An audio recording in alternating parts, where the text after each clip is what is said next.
तो चलिए बच्चों, मिलते हैं एक नए लेक्चर के साथ जिसमें हम क्या पढ़ेंगे इसमें हम पढ़ेंगे, यानी कि जो हमने पिछला लेक्चर जो आपको बताया था उसमें हमने पढ़ाया था माइक्रोस्पोरेंजिया या लघुभुजाणु ध्वनि, थोड़ा उसको कंप्लीट करेंगे और क्या पढ़ेंगे और आगे पढ़ेंगे। आगे मतलब उसमें कुछ स्त्री जननांग पढ़ेंगे, ठीक है, यानी कि फीमेल के पार्ट पढ़ेंगे, फीमेल सेक्सुअल रिप्रोडक्शन वाले पार्ट पढ़ेंगे, किसके, फ्लावर के, ठीक है। तो हम क्या करते हैं, चलिए स्टार्ट करते हैं कि फीमेल रिप्रोडक्शन के पार्ट कौन कौन से थे और कुछ जो बचा हुआ माइक्रोस्पोरेंजिया यानी कि लघुभुजाणु ध्वनि का पार्ट है उसको कंप्लीट करते हैं, ठीक है। चलो देखो, हमने आपको क्या बता दिया था, हमने आपको स्ट्रक्चर बताई थी स्टामीन की। तो थोड़ा पहले थोड़ा सा रिकैप ले लें। स्टामीन ये क्या होता है भाई, नर जननांग, ठीक है। इसकी संरचना कैसी होती है, ऐसी होती है। इसका नाम क्या होता है, तंतु। इसका नाम परागकोश, क्या नाम होता है इसका, परागकोश। इंग्लिश इसकी क्या होती है, एंथर। क्या होती है, एंथर। वहां पे बेटा मेरे को पॉलन सैक लिख गया है पिछले वाले वीडियो में, ठीक है, तो उसको एंथर ही है, वो पॉलन सैक नहीं है, ठीक है। पॉलन सैक को आप क्या कर देंगे, काट देंगे, केवल एंथर्स करेक्ट है, ठीक है। पॉलन सैक भी क्या होता है, पॉलन सैक आगे बताऊंगा मैं तुम्हें क्या होता है, ठीक है। तो एंथर और ये तंतु, इससे क्या बनता है बेटा, इसमें अंदर क्या होता है भाई, इसके दो भाग होते हैं, इसमें होती हैं दो लोब। क्या होती है भाई, दो लोब, मतलब दो पालियां, ठीक है। क्या होती है, दो पालियां होती हैं और इन पालियों को, जैसे कि ये दो पालियां हो गई, मैंने आपको कुछ ऐसा डायग्राम बताया था, एक ऐसा, ठीक है। इसमें दो पालियां हो गई, कितनी पालियां हो गई भाई, दो पालियां हो गई, और प्रत्येक पाली में एक गोलाकार संरचना, इसका नाम क्या था, लघुबीजाणु ध्वनि। लघुबीजाणु ध्वनि क्या चीज होती है, लघुबीजाणु ध्वनि। और इस लघुबीजाणु ध्वनि से क्या निकलता है, इससे निकलता है लघुबीजाणु। क्या निकलेगा भाई, इससे लघुबीजाणु निकलेगा, और इसी लघुबीजाणु का नाम क्या होगा, पॉलन ग्रेन या फिर परागकण। इस परागकण ये किसकी तरह काम करता है भाई, नर युग्मक, ठीक है। इतना हमने क्या कर लिया था, कंप्लीट कर लिया था। आज हम क्या देखते हैं, ये लघुबीजाणु ध्वनि कैसी होती है, ठीक है, ये हम देखते हैं। तो देखो, लघुबीजाणु ध्वनि यानी कि हमारा टॉपिक कौन सा है, माइक्रोस्पोरेंजिया। माइक्रोस्पोरेंजिया क्या टॉपिक है हमारा, माइक्रोस्पोरेंजिया। इसको हम कहते हैं लघुबीजाणु ध्वनि। क्या कहते हैं भाई, लघुबीजाणु ध्वनि, यानी कि इससे लघुबीजाणु बनेंगे। कैसी होती है, सबसे पहली बात ये कहाँ पाई जाती है, सबसे पहली बात ये कहाँ पाई जाती है भाई, परागकोश की पाली में, ठीक है। कहाँ पर मिलती है भाई, है कि नहीं, परागकोश की पाली में मिल रही है। और इसकी संरचना कैसी होती है भाई, गोलाकार। कैसी होती है, गोलाकार। तो हम यहाँ पे एक संरचना इसकी बनाएंगे। चलो संरचना हम पूरी बना लेते हैं। देखो ये हम बनाएंगे लघुबीजाणु ध्वनि।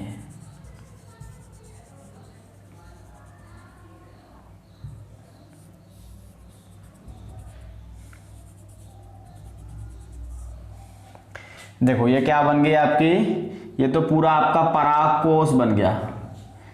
क्या बन गया, परागकोश बन गया। ये आपका हो गया परागकोश।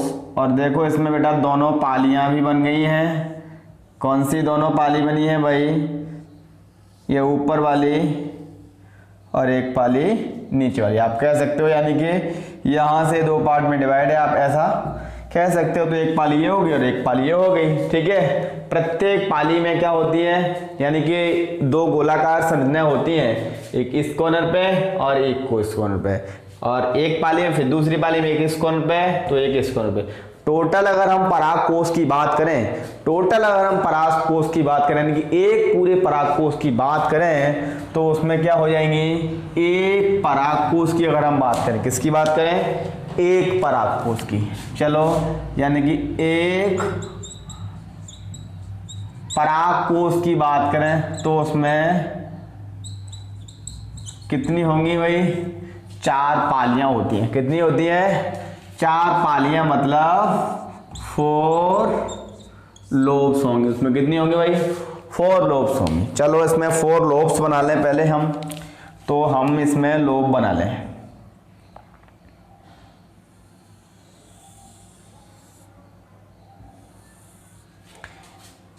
फर्स्ट, और ये आपकी हो गई सेकंड लोब, और 4 लोब बनानी टोटल, ये आपकी थर्ड लोब, और ये आपकी हो गई फोर्थ लोब। समझ में आ गया, 4 पालियां हो गई। अब इन पालियों के ऊपर बेटा लेयर होती है, इन पालियों के ऊपर 4 लेयर होती हैं। पहली लेयर का नाम होता है एपिडर्मिस। क्या नाम होता है भाई, एपिडर्मिस नाम होता है, ठीक है, एपिडर्मिस। तो हम इसको लिख दें एपिडर्मिस, ठीक है। तो ये बाहर वाली लेयर हो गई, ये बाहर वाली लेयर है। कौन सी लेयर है भाई, ये बाहर वाली लेयर है। तो इसका मैंने नाम क्या रख दिया भाई, एपिडर्मिस, ठीक है। जस्ट इसके नीचे एक और लेयर होगी, चलो एक और लेयर बना दें इसके नीचे। इस लेयर का नाम होगा एंडोथीसियम। क्या नाम होगा, एंडोथीसियम इसके नीचे नाम होगा। तो इसका नाम हम रख दें एंडोथीसियम। तो इधर हम लिख ले रहे हैं, इसका नाम हमने क्या रख दिया, एंडोथीसियम। यानी कि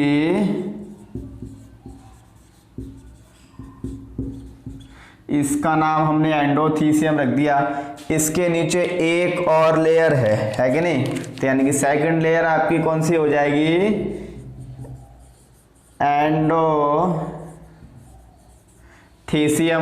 है कि नहीं। थर्ड लेयर हमारी इसमें और है, देखो अब की बार मैं ब्लैक से बना रहा हूं, जिससे आप अच्छी तरह उसको आइडेंटिफाई कर पाओ। ये हो गई हमारी थर्ड लेयर, इसका नाम है मिडिल लेयर। क्या नाम है, मिडिल लेयर, यानी कि मध्य त्वचा या मध्य का स्तर। तो हमारी जो थर्ड लेयर हो जाएगी, इसका नाम क्या हो जाएगा, मिडिल लेयर। और जो हमारी फोर्थ है, इसको दोबारा से मैं किससे बना रहा हूं, ब्लू से बना रहा हूं, ठीक है। जो हमारी फोर्थ लेयर है, इस लेयर का नाम है बेटा टेपेटम। क्या नाम है, टेपेटम। इस लेयर का नाम टेपेटम, ठीक है बेटा। सब में ऐसे ही है, हमने केवल एक को एक्सप्लेन किया, समझ में आ गया। ऐसा भी इसमें भी 4 है, इसमें भी 4 है, इसमें कहीं सोच लो ना कि एक ही में 4 है, सभी में 4 लेयर है। ये चारों लेयर सभी में है। कौन कौन सी वाली, यानी कि एपिडर्मिस, एंडोथीसियम, मिडिल लेयर, और 4 नंबर हो जाएगी टेपेटम। क्या नाम हो जाएगी, टेपेटम। ये टेपेटम, ठीक है। तो ये 4 लेयर होती है टेपिटम। अब इसमें से जो 3 लेयर होती हैं कौन कौन सी, एपिडर्मिस, एंडोथीसियम, मिडिल लेयर, ये तो इसको क्या करती हैं, प्रोटेक्शन प्रोवाइड करती हैं यानी कि सुरक्षा देती हैं। और बाकी जो टेपेटम है, टेपेटम, ये टेपेटम क्या करता है भाई, माइक्रोस्पोर को पोषण देता है। क्या देता है, पोषण। माइक्रोस्पोर मतलब इमेच्योर पॉलन ग्रेन, ठीक है, इमेच्योर पॉलन ग्रेन यानी कि अपरिपक्व परागकण, ठीक है ना। इसी में तो बनते हैं माइक्रोस्पोर, क्योंकि ये तो पूरी माइक्रोस्पोरेंजिया है। माइक्रोस्पोरेंजिया मतलब लघु बीजाणुधानी है, इसके अंदर क्या बनते हैं, माइक्रोस्पोर। चलो माइक्रोस्पोर बना लें, ब्लैक वाले माइक्रोस्पोर बना लें। देखो 1 2 3 4 5 6 यानी कि लॉट्स ऑफ नंबर होते हैं इसमें, समझ में आ गया। ये क्या होते हैं, माइक्रोस्पोर होते हैं। क्या होते हैं ये माइक्रोस्पोर हैं। तो ये खाना पीना भी तो खाएंगे, तो इन खाना पीने को कौन सी लेयर देती है, ये ब्लू वाली लेयर। ब्लू वाली लेयर मतलब टेपेटम, ये क्या करती है, यानी कि इसको पोषण प्रदान करती है। किसको, यानी कि अपरिपक्व माइक्रोस्पोर या फिर इमेच्योर पॉलन ग्रेन, ठीक है। ये कंडीशन है, क्योंकि यही कंडीशन रहती है आगे। इमेच्योर ये माइक्रोस्पोर होते हैं, मेच्योर होकर के पॉलन ग्रेन में बदल जाते हैं। क्लियर है। तो ये क्या हो गया आपका लघु बीजाणुधानी का पूरा एक्सप्लेनेशन हो गया, ठीक है। अब हम देखते हैं स्त्री केसर। क्या देखते हैं, स्त्री केसर या पुष्प के मादा जन्मांग, ठीक है। चलो इसमें थोड़ा सा जगह बना लें।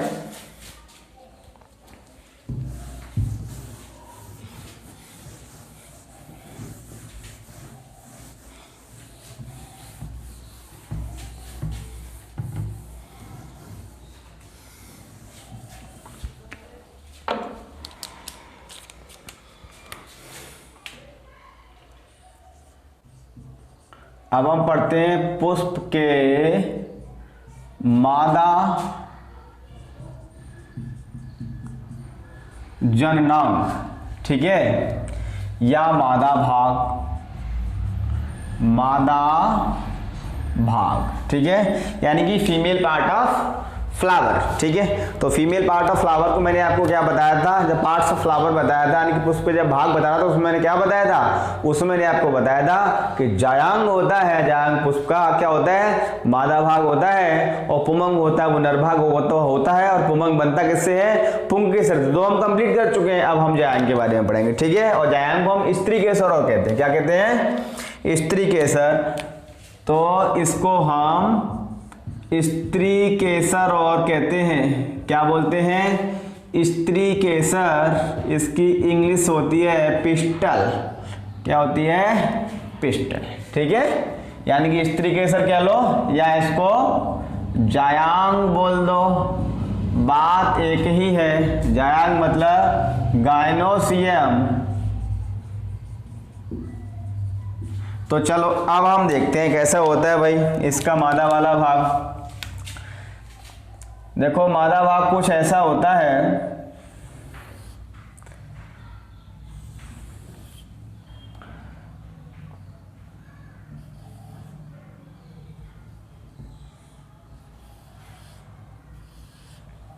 ठीक है, ये होता है पूरा मादा भाग,